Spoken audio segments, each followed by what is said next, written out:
புதிதானதே இவள் மழலையின் மொழி கேட்டு. ஓ தாயாக தந்தை மாறும் புது காவியம்.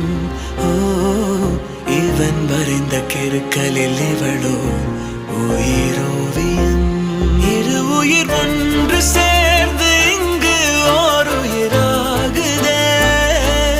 கருவறை இல்லை என்ற போதும் சுமந்திட தோணுதே. வெளியோரம் ஈரம் வந்து குடை கேட்குதே. ஆரிரோ ஆராரிரோ இது தந்தையின் தாலாட்டு. பூமியே புதிதானதே இவள் மழலையின் மொழி கேட்டு.